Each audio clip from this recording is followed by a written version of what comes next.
Assalamualaikum warahmatullahi wabarakatuh. Salam sejahtera untuk kita semua. Baiklah, sebelum kita mulai perkuliahan atau sesi kita pada kali ini,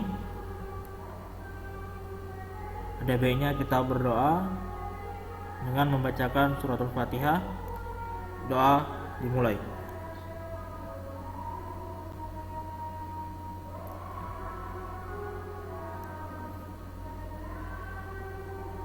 Selesai? Apa kabar semuanya? Semoga kita semua dalam keadaan sehat walafiat dan dapat melaksanakan kegiatan kita sehari-hari dengan baik sebagaimana mestinya. Oke, kembali lagi kita bertemu pada sesi kali ini. Di sebelumnya, di materi yang sudah saya share sebelumnya, baik itu yang berupa bentuk file dalam bentuk format dokumen maupun yang sudah saya share melalui link video YouTube Nah, pada yang sebelumnya atau materi sebelumnya itu merupakan pembahasan tentang rencana pembelajaran satu semester untuk mata kuliah sistem waktu nyata. Sedangkan untuk hari ini kita akan mulai masuk ke dalam materi intinya dimulai dari materi tentang pengenalan dari sistem waktu nyata berupa penjelasan ataupun pemaparan dari pengertian, kemudian ada karakteristik serta beberapa contoh-contoh tentang sistem waktu nyata. Nah, setelah mempelajari atau mengikuti materi ini, diharapkan pada mahasiswa dapat memahami tentang apa itu sistem waktu nyata, kemudian bagaimana sih implementasinya di dalam kehidupan sehari-hari. Kira-kira di sekitaran kita ini mana aja sih yang termasuk dalam sistem waktu nyata. Dan hal yang paling penting adalah tahu dulu apa itu sistem waktu nyata. Di materi sebelumnya sudah sedikit saya jelaskan kemana arah tujuan mata kuliah kita, apa aja yang akan kita capai, apa aja yang bisa kalian capai setelah mengikuti perkuliahan ini. Dan juga sudah dijelaskan sedikit tentang deskripsi atau maksud atau penjelasan dari apa itu sistem waktu nyata. Nah, untuk pada sesi kali ini itu akan lebih diperdalam atau diperjelas. Nah, nanti akan diambil beberapa teori ataupun sumber-sumber definisi dari masing-masing atau definisi dari apa sih yang dimaksud dengan sistem waktu nyata tersebut. Oke, langsung aja. Nah, jadi sistem waktu nyata sini adalah suatu sistem komputer di mana sistem tersebut harus merespon suatu kejadian dari luar atau berupa inputan tertentu. Di sini dalam waktu yang telah ditentukan dalam waktu yang telah ditentukan secara spesifik. Artinya bisa juga kita katakan suatu sistem yang mana dianya harus merespon di mana sistem itu harus merespon suatu kejadian berdasarkan atau memiliki satu nilai deadline tertentu. Jadi ada batasan waktunya di sini. Ada batasan waktunya. Jadi suatu sistem waktu nyata merupakan suatu tipe komputasi di mana kebenaran sistem tidak hanya tergantung pada logika komputasi. Saya ulangi. Jadi sistem tidak hanya tergantung pada logika komputasi, tetapi juga tergantung pada waktu saat komputasi pada saat komputasi tersebut diproduksi. Jadi pada sistem waktu nyata variabel keadaan atau bisa juga disebut sebagai state sistem berubah sebagai fungsi waktu nyata.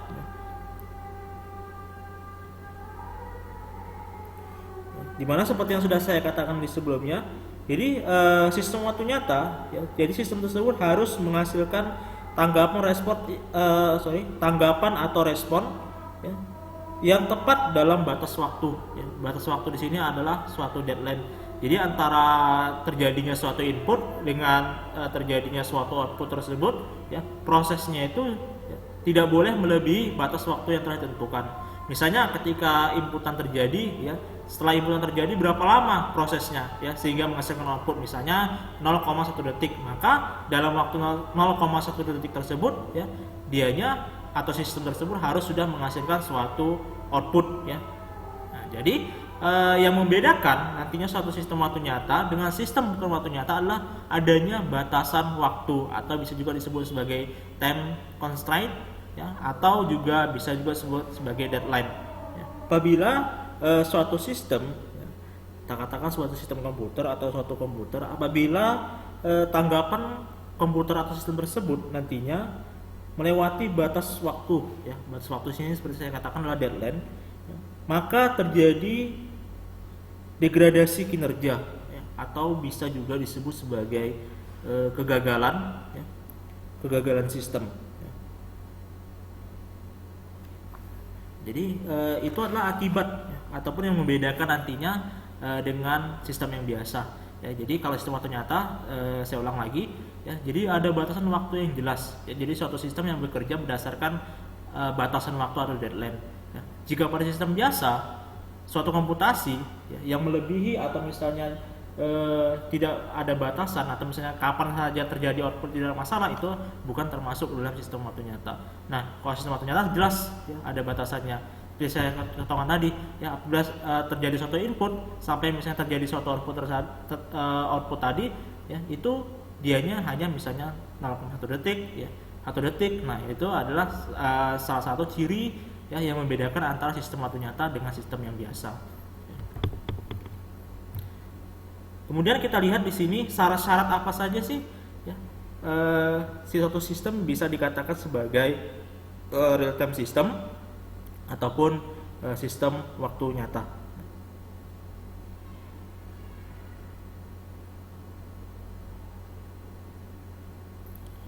Nah, jadi suatu sistem komputasi dinamakan real time jika sistem tersebut dapat mendukung eksekusi program, ya, atau aplikasi dengan waktu yang memiliki batasan, ya, atau deadline, ya. Atau dengan kata lain, suatu sistem real time harus memiliki yang pertama adalah, ya, jadi kita jabarkan per poinnya, ya. Di sini ada beberapa poin, ya. Yang pertama adalah batasan waktu dan memenuhi deadline, ya. Artinya bahwa aplikasi, ya, atau sistem harus menyelesaikan tugasnya dalam waktu yang telah dibatasi atau ditentukan. Nah, ini nanti berkaitan seperti saya katakan tadi, apabila sistem tersebut melewati deadline atau batasan waktu, bisa jadi akan terjadi suatu kegagalan. Ya, nanti akan dilihat kegagalan itu seperti apa. Apakah misalnya kegagalan tersebut akan mengakibatkan sistem itu dikatakan gagal total, atau misalnya bisa diulang lagi. Ya, artinya kegagalan itu tidak mengakibatkan kerusakan yang luas ataupun misalnya yang total seperti itu. Ya. Kemudian yang kedua, ya, dapat diprediksi. Ya.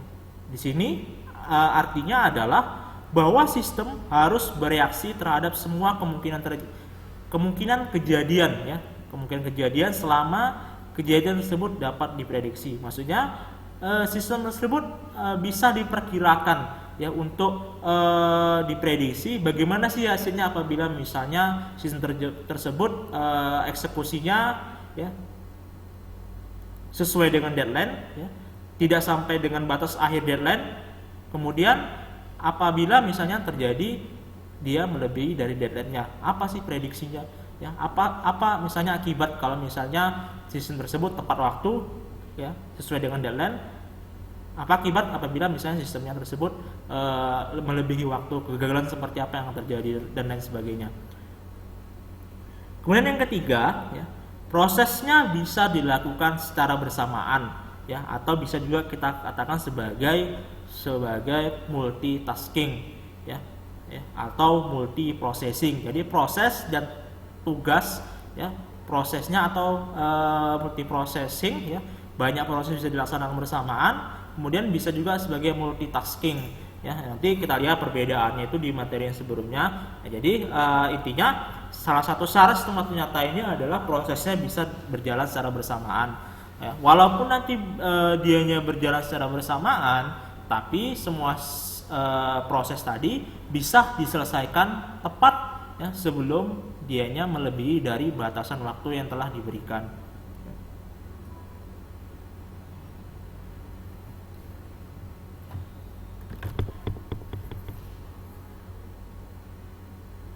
Ya, kemudian syarat yang keempat, ya, yang keempat adalah sistem waktu nyata dapat mengerjakan hal-hal yang penting saja, ya, mengatur strategi task ya atau tugas-tugas yang mana harus dikerjakan terlebih dahulu. Jadi sistem dapat memilih ya antara proses yang memiliki prioritas ya dengan proses yang tidak memiliki prioritas. Artinya apa? Setiap proses tersebut memiliki satu kepentingan tertentu, memiliki nilai prioritas tersendiri ya. Ya walaupun misalnya proses tersebut banyak yang masuk, ada 2, 3 terusnya ya, dalam sistem akan dipilah terlebih dahulu mana yang urgent, mana yang harus dikerjakan terlebih dahulu, mana yang deadline-nya paling singkat misalnya, seperti itu. Ya, jadi ada pemilahan di sini ya. Kemudian yang kelima, membuat prosesor agar bekerja lebih cepat sehingga dapat ditingkatkan jumlah task yang diselesaikan ya. Dengan prosesor bisa bekerja lebih cepat, maka secara otomatis bisa banyak proses yang akan diselesaikan tepat pada waktunya. Kemudian yang keenam ya, menemukan tingkat efisiensi waktu. Ya ini berkaitan dengan yang namanya deadline ya, efisiensi waktu untuk mengerjakan suatu proses ya agar bisa selesai di bawah deadline yang telah ditentukan. Ya.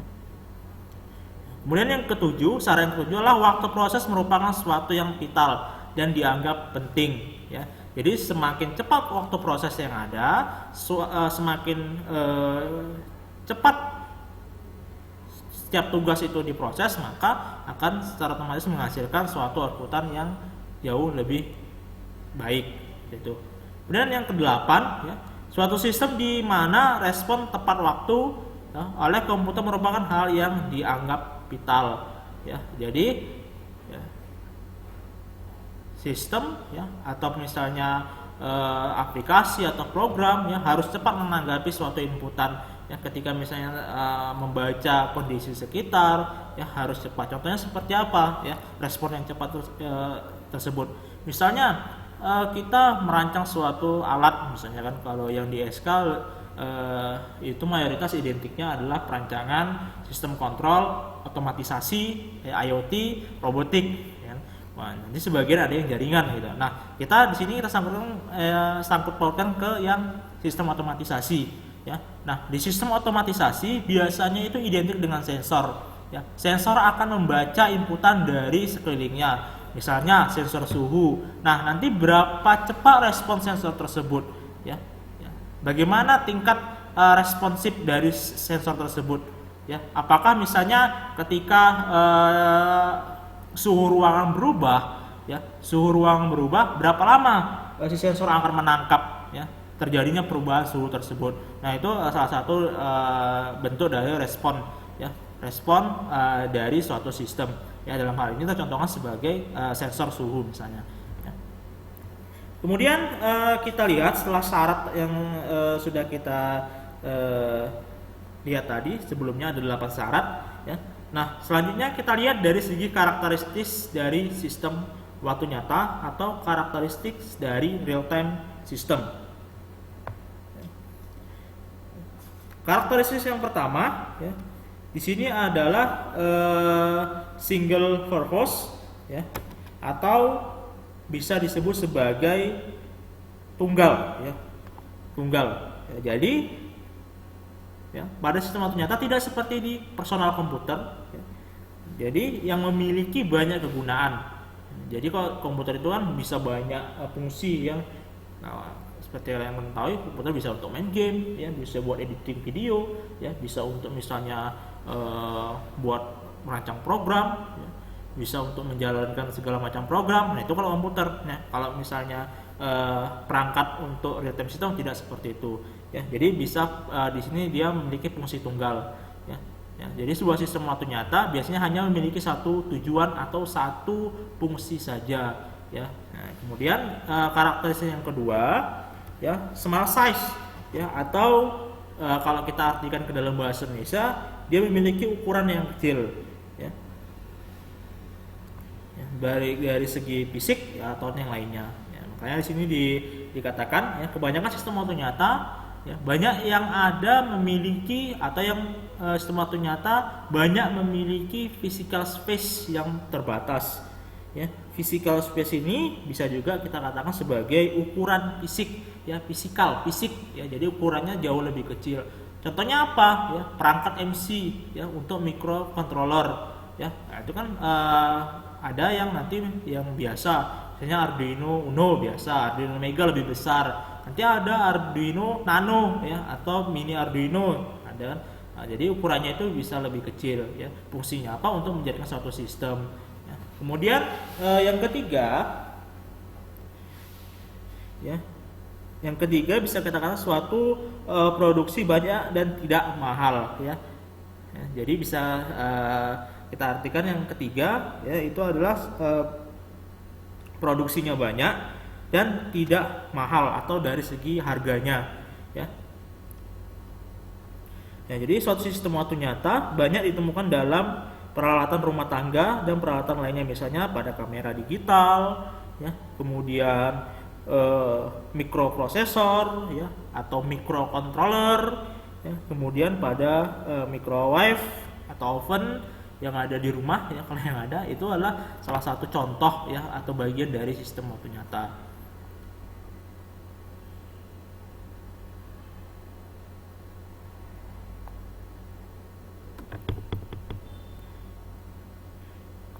Ya, selain tiga karakteristik dari sistem waktu nyata yang ini, tambahkan juga salah satu karakteristik yang lain ya, dari sistem waktu nyata adalah kebutuhan kewaktuan khusus ya, atau bisa juga kita katakan specific timing requirement ya. Nah, ini berkaitan dengan sistem operasi waktu nyata memenuhi persyaratan waktu ya. Jadi ini ada sedikit kesalahan ya, nanti bisa kalian lihat nanti yang saya edit sebentar ya. Saya edit sebentar, ini ada yang salah sepertinya. Ini saya edit sebentar, ini kurang satu, ini 4.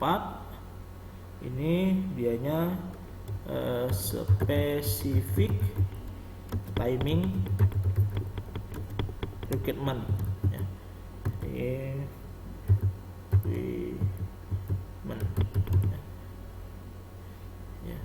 Ya, nomor 3 ini berkaitan dengan produksi yang banyak. Ini produksi banyak ya, dengan harga yang tidak mahal ya,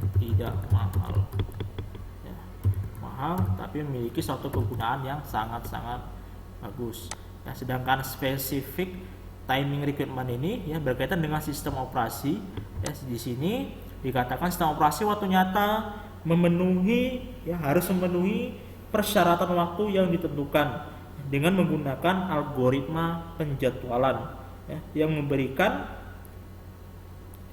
ya, prioritas kepada proses atau task yang ada ya, yang memiliki penjadwalan prioritas paling tinggi ya. Selanjutnya, penjadwalan harus dapat menjamin bahwa prioritas dari proses waktu nyata tidak lebih dari batas waktu yang ditentukan ya. Jadi di bagian specific timing requirement ini nanti berkaitan dengan sistem operasi waktu nyata, kemudian berkaitan dengan yang namanya algoritma penjadwalan ya. Jadi harus dijadwalkan mana proses yang akan dieksekusi terlebih dahulu ya, mana yang akan dilihat dari prioritas yang tertinggi, dari deadline yang paling singkat atau lain sebagainya, sehingga tujuan akhirnya kembali lagi adalah ya, sistem waktu nyata berkaitan dengan deadline. Berarti tujuan dari specific timing requirement ini adalah bagaimana kita memilih suatu algoritma, menggunakan satu algoritma tersebut ya, yang akan menjadwalkan setiap proses ya. Jadi yang mana yang akan dieksekusi terlebih dahulu,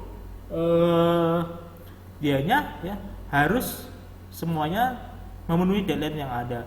Jadi kalau misalnya kita antri misalnya kan, kalau kita misalnya antri, misalnya kita beli apa, misalnya atau misalnya kita ke bank ya kan. Kalau ke bank biasanya antriannya berdasarkan waktu kedatangan. Jadi yang duluan datang ya itu yang diantri paling awal gitu kan. Nah, jadi walaupun misalnya transaksinya besar kecil nggak peduli kan, pokoknya duluan datang ngambil nomor antrian itulah yang paling diprioritaskan. Nah, itu adalah contoh ya. Jadi prioritasnya apa? Yang datang terlebih dahulu itulah yang dilayani. Nanti ada prioritas lain, bisa dilihat dari segi yang lainnya. Nah, itu nanti kita bahas lebih jauh lagi, akan kita bahas lebih dalam lagi nanti ketika kita masuk ke materi yang namanya penjadwalan waktu nyata ya. Jadi itu tadi karakteristiknya ada single purpose atau dianya tunggal, kemudian small size dari fisiknya ya, kemudian produksi banyak dengan harga yang tidak mahal. Kemudian yang keempat ya, specific timing requirement ya, itu adalah karakteristik dari sistem waktu nyata atau real time sistem karakteristik ya. Kemudian dari segi model ya, model real time system itu ada beberapa model, ada 3 jenis model ya. Yang pertama ada hard real time system ya. Kemudian ada soft real time system dan firm real time system ya. Kebanyakan yang digunakan itu hanya 2 model, yaitu hard real time system dan soft real time system. Nah, kita lihat dulu apa sih hard real time system, soft real time system, kemudian firm real time system ya. Yang pertama di sini adalah hard real time system ya. Jadi pada hard real time system ya, kebenaran eksekusi program dan waktu atau deadline-nya, hard deadline, menjadi sangat kritis dan menentukan performasi seluruh sistem. Artinya apa? Batasan deadline, batasan waktu itu sangat-sangat penting ya. Bisa dikatakan apabila suatu sistem yang berada di hard real time system outputnya atau proses yang melebihi dari deadline yang ada ya, sistem bisa akan mengalami degradasi atau kegagalan sistem secara total. Nah, itu adalah yang termasuk ke dalam hard real time system ya. Yang kedua, model yang kedua ya, itu ada namanya soft real time system ya. Jadi berbeda dengan hard real time system, untuk masalah deadline ini jauh lebih toleran dan tidak terlalu kritis ya. Ketika sistem tidak mampu memenuhi waktu deadline ya, atau soft deadline tadi ya, sistem tersebut tidak akan failure ataupun gagal total ya, walaupun waktu deadline-nya tidak terpenuhi. Ya, selain itu, sistem ini tetap akan bekerja dan menyelesaikan tugasnya meskipun deadline-nya sudah lewat, gitu. Ya. Jadi misalnya deadline-nya 5 detik, ya setelah 5 detik, apakah sistem tersebut gagal total? Tidak, ya. Tetapi sistemnya ya masih akan menghasilkan suatu outputan walaupun hasilnya itu sudah menurun dari segi kualitasnya, seperti itu.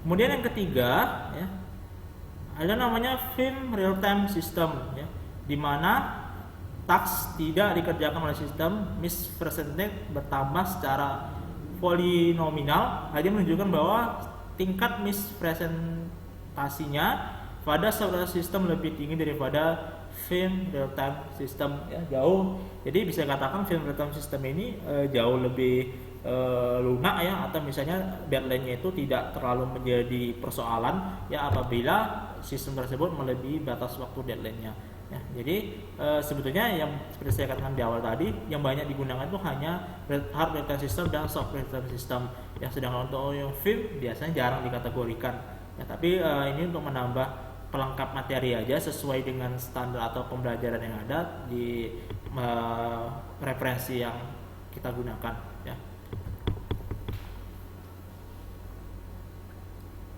Pasti timbul pertanyaan ya, antara hard real time system dan soft real time system apa aja sih contohnya kan gitu ya. Kalau hard real time system mungkin yang sangat kritis ya, misalnya alat pacu jantung ya. Jadi berapa milisekon atau berapa detik ya sekali ya alat pacu tersebut akan memompa jantung atau darah ya. Nah, itu sangat harus presisi sekali gitu. Apabila misalnya alat pompanya bekerja terlalu cepat, ya, maka akan ada efeknya. Apabila misalnya terlalu lambat atau terlalu lama, ya bisa aja akan mengalami kegagalan jantung orang tersebut dan lain sebagainya. Kita misalnya sistem radar, ya, deteksi pesawat atau lain sebagainya, itu yang hard return system ya. Sedangkan untuk stop return system, dianya seperti misalnya mungkin saat banyak kalian banyak kalian gunakan misalnya di ATM. Nah, di ATM itu betulnya ada batasan waktu ketika misalnya kita melakukan proses, ya, proses yaitu waktu normalnya berapa misalnya hanya 5 detik ketika misalnya kita tekan transaksi, misalnya ngambil uang 100.000, kita enter misalnya. Nah, harusnya itu dalam waktu 5 detik uang itu udah muncul, ya. Tapi karena misalnya ada masalah karena jaringan, ya, atau jalur komunikasinya sibuk, ya, waktunya bertambah, ya, menjadi misalnya 6 detik atau 7 detik, ya. Ya, walaupun sudah melewati batas waktunya, tetapi sistem tersebut tidak gagal total. Artinya efeknya itu ya kita aja yang jadi lama menunggu, sedangkan untuk mengambil uangnya tetap terjadi. Ya, tapi kalau bayangkan dengan hard return system tadi, ya, misalnya pacu jantung, ya, bekerja tidak sesuai, ya, terlalu lambat memompa jantung tersebut, bisa jadi orang yang terjadi yang namanya kegagalan jantung. Implikasinya apa? Ya, bisa mengakibatkan kehilangan nyawa seseorang. Atau misalnya alat radar pendeteksi pesawat, ya, itu informasi yang dikirimkan harus presisi, ya. Jadi pesawat tersebut berada pada misalnya pada posisi sekian, misalnya 0,1 sekian derajat bujur sangkar, barat timur segala macam. Ya, tiba-tiba, ya, informasi yang dikirim ke radar tersebut berbeda, ya. Apabila misalnya terjadi sesuatu, ya, pihak, ya, air traffic control tidak bisa, ya, namanya mengetahui, ya, posisi persis si pesawat tersebut, ya. Atau misalnya contoh yang lainnya nanti bisa kita lihat apa aja contohnya. Ya, intinya seperti itu sih, ya, untuk model real time system antara soft real time system dengan hard real time system, ya. Kemudian kita masuk ke dalam komponen dari real time system, ya. Jadi real time system ini memiliki beberapa komponen, ya, ya, saya ulangi, komponen, ya. Jadi komponennya yang pertama adalah perangkat keras atau hardware, ya. Kemudian yang kedua adalah sistem operasi, ya, sistem operasi real time, ya. Kemudian yang ketiga ada bahasa pemrograman real time. Kemudian yang keempat yaitu adalah sistem komunikasinya, ya. Itu merupakan komponen dari yang namanya real time system, ya. Nah, contoh penerapan real time system, ya, sistem perbankan, ya, seperti tadi ATM dan lain sebagainya, ya. Kemudian sistem pengontrol pesawat udara, ya, ini air traffic control atau ATC.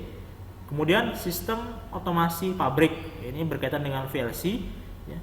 Kemudian yang keempat, ya, proses pengambilan uang pada ATM berkaitan dengan nomor 1 tadi, sistem perbankan, ya. Kemudian proses login atau pendaftaran online, ya. Kemudian yang keenam, proses pengenalan sidik jari pada absensi, proses perekaman suara, ya, sistem pendeteksi dan alarm, sistem pengiriman data transmisi TV ataupun television atau telepon. Kemudian proses isi ulang pulsa. Ini beberapa contoh sederhana sih, ya, proses sederhana, ya. Mungkin kalau di sistem komputer misalnya kalian merancang alat kontrol suhu, atau misalnya alat untuk misalnya mengontrol suhu ruangan misalnya, ya. Atau alat untuk bisa mengontrol suhu alat inkubator penetasan telur. Nah, itu kan alat tersebut akan mendeteksi ataupun membaca lingkungan, ya, lingkungan sekitar, ya, untuk menampilkan informasi suhu yang ada. Ya, jadi informasi tersebut gunanya untuk apa, ya? Untuk supaya kita bisa mengatur tingkat suhu dari misalnya alat inkubator. Nah, suhu yang ditampilkan harus sesuai. Jangan misalnya suhu ruangannya, misalnya suhu alat inkubatornya ditampilkan 25 derajat Celcius, ya. Ternyata realnya itu tidak 25 derajat, tetapi misalnya realnya itu hanya misalnya 24 atau 20 derajat Celcius. Berarti tidak terjadi yang namanya informasi secara real time, ya, atau secara real, ya, sesuai dengan kondisi, ya, lingkungan yang ada. Ya, artinya apa? Di situ ada terjadi yang namanya kegagalan melakukan pembacaan input dan pemrosesan dari inputan tersebut. Ya. Atau misalnya kegagalannya bukan di inputnya sudah normal, tetapi kegagalannya misalnya dari segi proses. Ya, seharusnya yang dihasilkan dari proses tersebut misalnya sesuai, ternyata ada kegagalan misalnya dari segi program atau pembacaan yang lainnya. Atau terjadi misalnya tumpang tindih antara proses yang baru dengan proses yang lama yang belum selesai, seperti itu.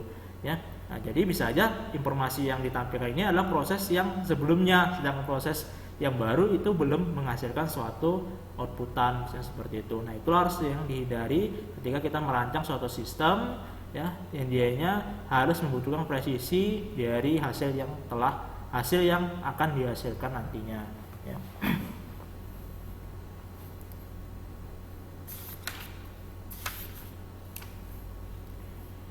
Nah, ini adalah contoh-contoh yang biasa, ya, yang beberapa contoh yang kita sebutkan. Ya. Kalau untuk yang lain, untuk sistem akuisisi atau kendali mobil juga, ya, tentang elektronik full injection-nya, ya, atau misalnya sistem kendali pesawat terbang fly by wire, kemudian sistem komunikasi radar ATC tadi, ya, kemudian dan simulasi pesawat terbang, ya, kemudian sistem kendali dan lain sebagainya, itu merupakan bagian dari contoh-contoh dari sistem waktu nyata.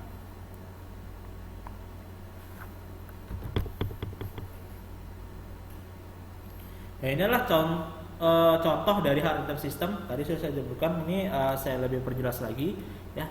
Jadi contoh dari hard time system ada namanya pengontrolan temperatur blower, ya, sistem kontrol pesawat tempur, ya, sistem kontrol reaktor nuklir, ya, sistem kontrol pacu jantung yang saya contohkan tadi, kemudian airbag mobil. Nah, kalau kalian tahu airbag itu kan dia akan bereaksi ketika terjadi benturan, ya, sekian mili detik ketika terjadi benturan langsung akan terjadi reaksi berupa munculnya airbag untuk menyelamatkan orang atau pengendara dari yang namanya benturan.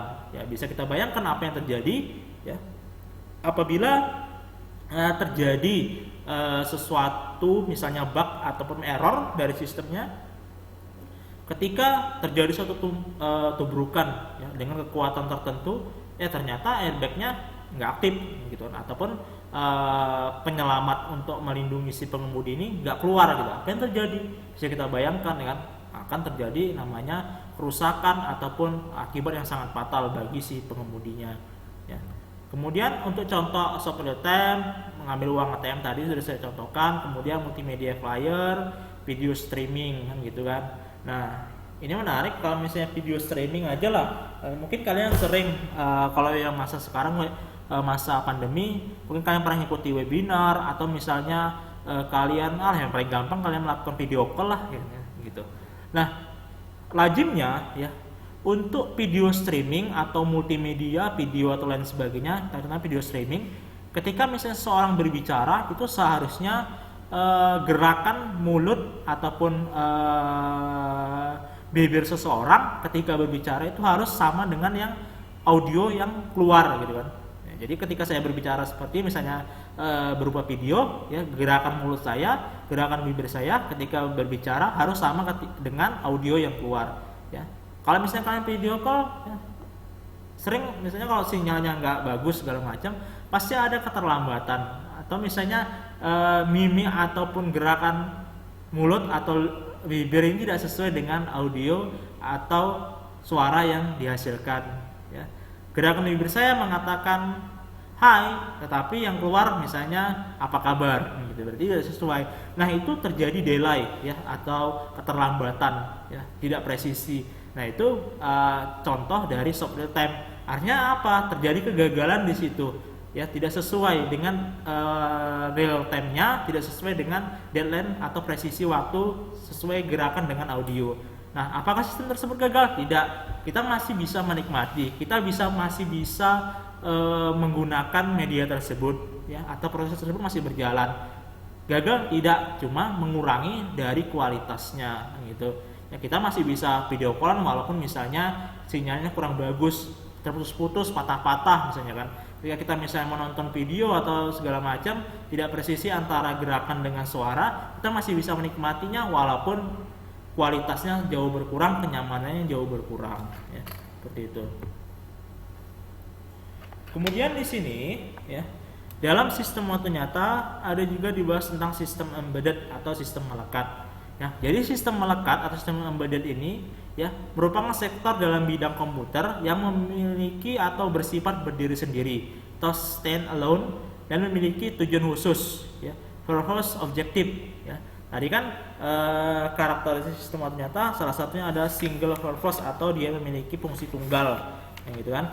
Nah, jadi bagian terbesar dari sistem melekat ada pada sistem kontrol dengan batasan hardware dan software. Misalnya pada sistem telekomunikasi, kendaraan, proses dan manufaktur industri, dan intelligent building, ya. Nah, ini adalah contoh-contoh dari gambar sistem waktu nyata, ya. Sini ada PDA, ada robot, ya, ada robot, ya, alat industri, pesawat tempur, ya. Nah, ini airbag tadi, ini ya ada airbag, kemudian air traffic control, ya. Jadi ya, sistem radar akan mendeteksi, ya, deteksi posisi pesawat. Nah, perangkat-perangkat yang digunakan ini adalah perangkat embedded di dalamnya. Jadi ada misalnya perangkat yang akan membaca frekuensi dari alat yang dipancarkan oleh si pesawat. Nah, kemudian airbag, ya, airbag juga seperti itu, ya. Kemudian ini ada arm robot, ya, jadi fungsinya hanya sebagai robot tangan untuk misalnya produksi atau dan sebagainya. Dan ini ada bursa efek, ya. Jadi dari sisi komputasi, ya, sistem melekat ini termasuk sistem yang programnya tersimpan di dalam perangkat keras atau pervasive computing, yang programnya sendiri sering disebut firmware, ya. Jadi lainnya kalau misalnya di komputer ada BIOS, gitu. Kalau misalnya kalian bongkar-bongkar perangkat misalnya lah, kalau yang jaringan ada access point, ya. Nah, itu biasanya di dalamnya sudah ada namanya firmware. Ya, jadi kalau misalnya kalian buka konfigurasinya ada namanya firmware, itu bisa di-upgrade, bisa diperbarui, ya. Jadi itu adalah perangkat software yang dianya dari pabrik. Ya, biasanya sistem melekat seperti itu, ya. Kemudian selain ini sistem kontrol melekat atau embedded control system telah berkembang menjadi sistem kontrol melekat secara jaringan atau network embedded control system. Ya, jadi dengan adanya tambahan sistem jaringan, pengguna sumber daya menjadi lebih efisien, terutama sumber daya yang penting seperti CPU time, bandwidth, daya, dan memori. Ya, jadi kalau misalnya yang dulu dia hanya sifat konvensional single embedded system, ya, sekarang mungkin bisa dikomunikasikan melalui sistem jaringan, ya, seperti misalnya wireless sensor network atau node-node-nya itu informasinya dikirim melalui yang namanya media komunikasi lewat jaringan telekomunikasi, ya. Ya, untuk tren dari sistem melekat saat ini ada 3, yaitu miniaturisasi, ya, atau miniatur dan distribusi, ya. Kemudian peningkatan fungsi dan kompleksitas serta dinamika dan lingkungan yang tidak pasti. Miniaturisasi dan distribusi biasanya pada sistem sensor yang dikenal dengan smart sensor, ya, atau smart sensor atau wireless sensor network, ya.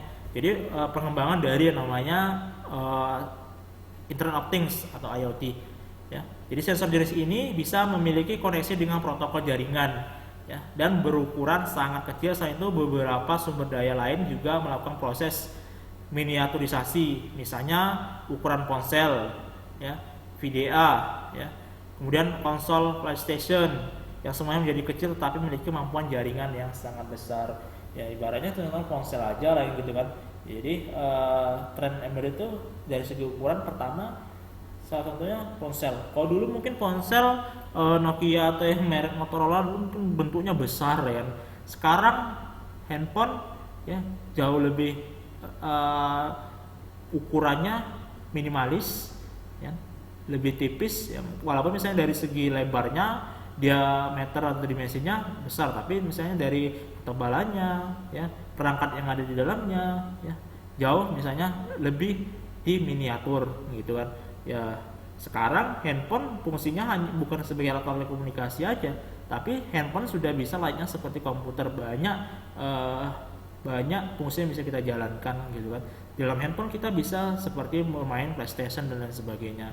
Nah, itu adalah salah satu miniaturisasi dari suatu perangkat, ya, dalam hal ini perangkat embedded system gitu. Kemudian peningkatan fungsi dan kompleksitas juga terlihat dengan adanya ponsel TV, ya, ponsel, ya, television yang menggabungkan sistem telepon seluler dengan television. Pada skala mikro, beberapa mikroprosesor sudah dilengkapi dengan kemampuan untuk melakukan data akuisisi serta melakukan pengontrol, misalnya seri Atmega, sehingga kompleksitas menjadi lebih tinggi. Ya, fungsi kompleksitas, jadi suatu perangkat bisa suatu perangkat embedded bisa memiliki banyak fungsi yang kompleks, ya, seperti saya contohkan tadi handphone, ya. Kemudian sekarang kalau televisi ada televisi Android yang smart TV, ya, gitu kan. Ya, jadi kalau dulu TV hanya sebagai television aja yang menangkap sinyal televisi, baik itu misalnya menggunakan antena, parabola, digital, misalnya atau analog, kan gitu. Nah, sekarang television bisa juga untuk internetan, kan gitu kan. Jadi kompleksitas, ya. Jadi fungsinya itu jauh lebih kompleks. Nah, itu tuh beberapa perangkat embedded yang ada, ya. Nah, jadi selainnya juga banyak perangkat embedded yang memang hanya satu fungsi aja. Misalnya alat menangkap sinyal, gitu ya. Fungsinya hanya untuk menangkap sinyal aja. Yang dianya banyak digunakan untuk sistem waktu nyata. Ya, salah satu karakteristik. Ya, ini juga termasuk juga, tapi ini udah menjadi perkembangan yang modernnya, gitu kan. Ya, perangkat embedded yang sudah modern, ya, yang dia mengikuti dengan proses perkembangan. Ya, beberapa perangkat embedded yang lainnya juga masih memiliki single fungsi, jadi nggak ada kompleksitas, dari ukuran oke, kan gitu kan. Ya, seperti itu. Ya, jadi sistem kontrol dan sistem waktu nyata, keterkaitan antara sistem kontrol dengan sistem waktu nyata. Ya, kalau kalian lihat di slide yang pertama tadi, ya, sistem kontrol itu berkaitan dengan sistem waktu nyata. Hampir semua sistem kontrol itu berkaitan dengan sistem waktu nyata. Nah, jadi seperti yang telah disebut sebelumnya, ya, ulang lagi, semua sistem kontrol adalah bagian dari sistem waktu nyata. Ya, bila dilihat dari segi disiplin ilmu, maka teknik komputer berisian dengan teknik kontrol, ya, dengan teknik kontrol dalam bentuk disiplin ilmu sistem waktu nyata. Ya, jadi ini adalah hampir semua perangkat keras sistem waktu nyata adalah sistem kontrol, dan pengajar ini sangat relevan bagi industri manufaktur maupun komputer di Indonesia, ya. Ya, jadi seorang sarjana teknik kontrol memerlukan sistem waktu nyata untuk mengimplementasikan sistem yang dibuatnya, ya, sistem yang dibuatnya. Ya. Seorang sarjana teknik komputer atau sarjana sistem komputer, ya, memerlukan teori kontrol untuk membangun sistem yang dapat dikontrol. Masalah interfacing juga menjadi hal yang menarik bila berhubungan dengan sistem waktu nyata. Ya, interfacing ini antar muka, baik itu berupa antar muka berupa tampilan program dan lain sebagainya, ya.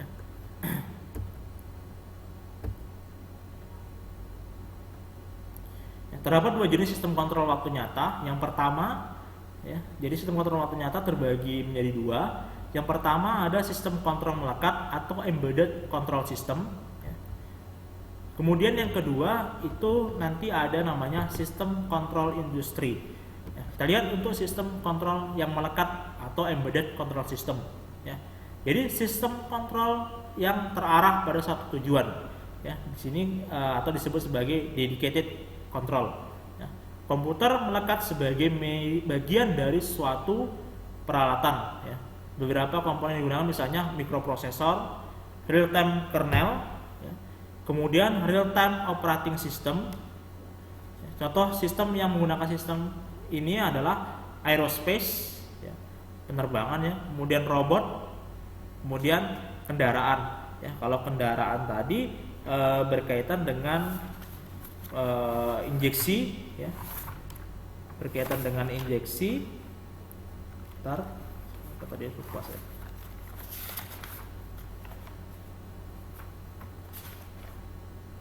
Yang berkaitan dengan elektronik, full injection, dan VVTI, ya, atau variable value timing with intelligence, ya. Nah, jadi itu kalau pada kendaraan, ya. Kemudian ada aerospace, kemudian robot. Itu untuk sistem kendali yang melekat atau embedded control system. Mikroprosesor, microcontroller, kemudian ada kernel system, ya.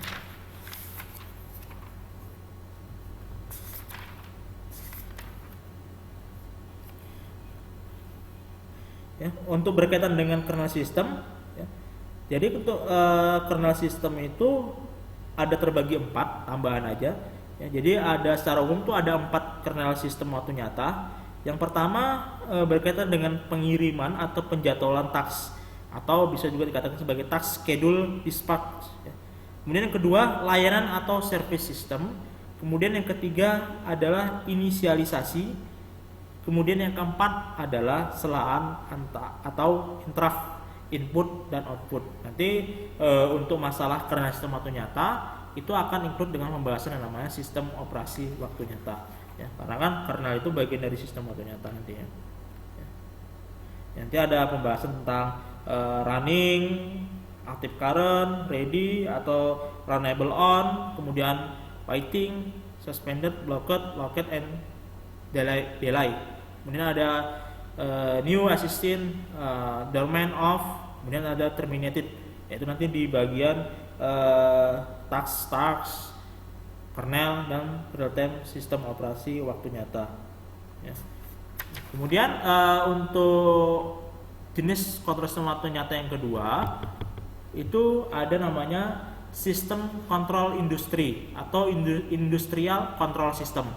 Ya. Jadi sistem kontrol industri saat ini didominasi oleh sistem waktu nyata yang dikenal dengan DCS, Distributed Control System.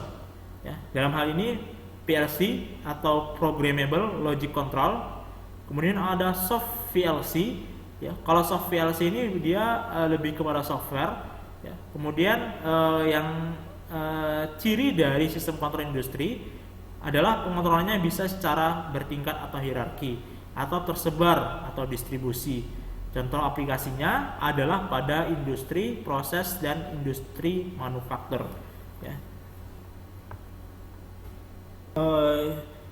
Itu aja untuk materi kita pada sesi kali ini. Ya, sedikit saya ambil kesimpulan ya, secara singkat tentang definisi sistem waktu nyata. Jadi itu dulu yang harus kita pahami. Jadi dalam teknologi informasi, ya, jadi dalam teknologi informasi atau teknologi sistem komputer, istilah waktu nyata atau dalam bahasa Inggrisnya adalah real time system. Itu merupakan suatu kondisi. Ya. Ini saya ambil kesimpulan secara menyeluruh aja, ya, untuk materi yang sudah saya jabarkan tadi. Ya. Jadi kondisi pengoperasian dari suatu sistem perangkat keras dan perangkat lunak, ya, yang dibatasi oleh rentang waktu atau memiliki batas waktu, juga disebut sebagai deadline, ya, yang jelas. Jadi ya, sistem waktu nyata adalah kondisi pengoperasian dari suatu sistem, baik itu perangkat keras ataupun perangkat lunak. Jadi bisa perangkat keras dan perangkat lunak, ya, bukan atau sih dan ya. Jadi pengoperasian perangkat keras dan perangkat lunak yang dibatasi oleh rentang waktu dan memiliki batas waktu atau deadline yang jelas. Ya. Jadi relatif terhadap suatu peristiwa, ya, relatif terhadap waktu ataupun suatu peristiwa atau operasi terjadi. Ya.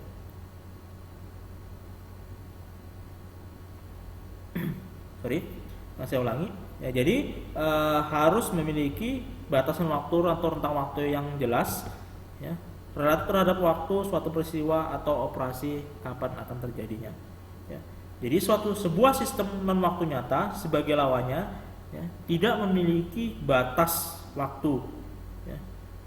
Nah, jadi kalau yang dia sistem waktu nyata, ciri khasnya adalah memiliki batasan waktu atau deadline jelas. Sedangkan yang non sistem waktu nyata, dianya tanpa ada batasan waktu yang jelas. Kapan aja akan terjadi output itu tidak ada masalah. Ya, itu untuk sistem waktu nyata. Jadi karakteristiknya tadi ada single core loss, small size, kemudian perangkatnya itu banyak dan harganya tidak terlalu mahal, kemudian dari segi timing, proses requirementnya dan sebagainya. Ya, kemudian secara umum, ya, model sistem waktu nyata itu bisa kita sebutkan dua saja juga nggak masalah. Ya, tadi ada hard real time system, ada soft real time system, kemudian ada firm real time system. Nah, contohnya salah satunya kalau misalnya hard real time system, misalnya airbag, alat pacu jantung. Ya, kemudian kalau yang soft real time system itu misalnya pengambilan uang di ATM. Ya, sedangkan yang firm real time system bisa kita contohkan, misalnya multimedia, ya, video dan lain sebagainya.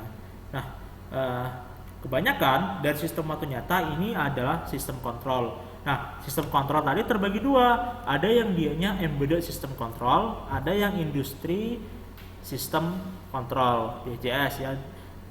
Jadi ada distributed control system seperti PLC ya dan lain sebagainya. Nah, jadi itu adalah materi kita untuk hari ini ya. Paling penting adalah kalian pahami tentang definisinya. Jadi kalau sistem waktu nyata itu suatu sistem yang harus dalam prosesnya ya memiliki batasan waktu yang jelas ya. Batasan waktu yang jelas, dengan dianya memenuhi batasan waktu yang ada, maka sistem tersebut akan menghasilkan suatu outputan yang memiliki kualitas terbaik. Ya, nanti akan digolongkan berdasarkan model yang ada, apakah dianya termasuk ke dalam hard real time system atau ke dalam soft real time system. Ya, seperti itu. Ya, jadi mungkin itu aja untuk materi kita tentang sistem waktu nyata. Ya, nanti jika ada pertanyaan ya bisa kalian tanyakan langsung nanti ketika kita tatap muka, atau misalnya melalui chat ya di Classroom juga boleh, atau mau langsung japri ke saya ya melalui WhatsApp ya, atau melalui WhatsApp grup juga boleh. Ingat ya, materinya boleh diulang ya, materi diulang-ulang. Video ini hanya sebagai alternatif ya. Video ini hanya sebagai alternatif untuk kalian untuk lebih memahami dari materi yang saya berikan ya. Jadi bisa kalian melihat video ini untuk lebih memahami penjabaran dari materi yang ada, atau kalian cukup membaca dari materi yang sudah saya berikan ya. Itu aja untuk pertemuan kita hari ini, untuk sesi materi kita pada mata kuliah sistem waktu nyata untuk sesi minggu yang kedua ini ya. Tetap jaga kesehatan ya. Istirahat yang cukup ya, makan makanan yang bergizi. Jangan lupa pakai masker, rajin cuci tangan. Sekian untuk hari ini.